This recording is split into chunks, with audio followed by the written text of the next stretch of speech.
Cuando el fill del minuto 2:18 lo saca Annie Caniles, por primera vez en la historia se escucha una ovación del público a la baterista. No hay más que hablar. Después de ver eso dije, Rush está con nosotros y qué bueno. Annie Caniles. Creo que es Annie Caniles. Yo veo de pronto que se me llena YouTube de shorts de Annie Caniles haciendo Tom Sawyer. Y especialmente del fill de Tom Sawyer del minuto 2:18. Así. Y me quedo helado. A ver, ¿quién va a ver a Rush? Rush no es Maná. ¿Ok? Quien va a ver a Rush es quien sabe quién es Rush. Son los fans. Como un servidor. Y estaban esperando eso. Neil Peart decía que le costaba trabajo a veces, que le daba miedo todavía tocar. 20 años después, 30 años después, tocar Tom Sawyer, porque se había impuesto una tarea muy difícil al escribir la batería de Tom Sawyer. Estaba muy satisfecho consigo mismo cuando le salía bien, pero cuando le salía mal, se cabreaba mucho con él mismo. Estamos hablando de uno de los 3 mejores bateristas del universo, Neil Peart.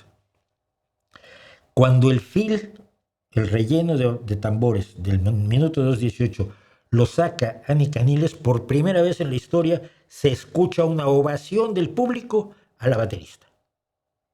Y ella sonríe y Alex Lifeson, que está girado viéndola,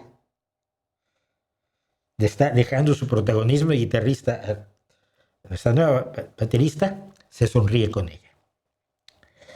No hay más que hablar. Después de ver eso dije, Rush está con nosotros y qué bueno.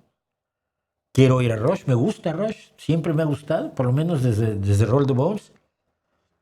Aunque los descubrí tardíamente, pero los descubrí.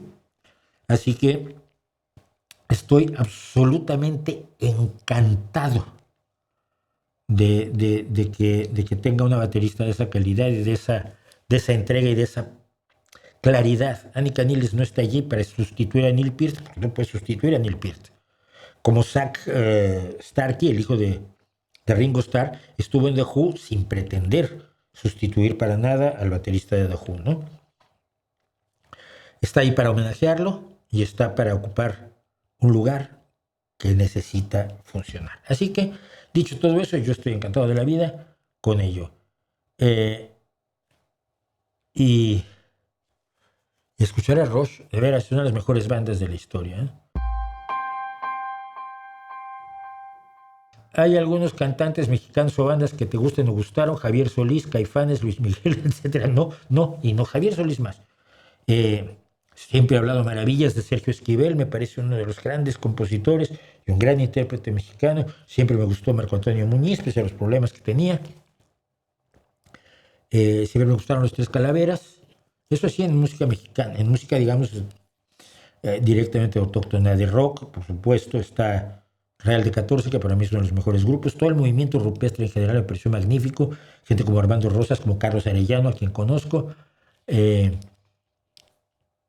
Jaime López me parece un tipo absolutamente genial como compositor, igual que José Cruz, el Real de 14. Me gustaba mucho Trolebús, fíjate, Trolebús. Una banda que solo hizo un disco rarísimo que se llama Quintana Roo, pero que me pareció siempre fascinante. ¿Quién más está? Hay un montón de bandas y buenas bandas y bandas con ideas. La Caminata Rupestre, que era de Armando Rosas.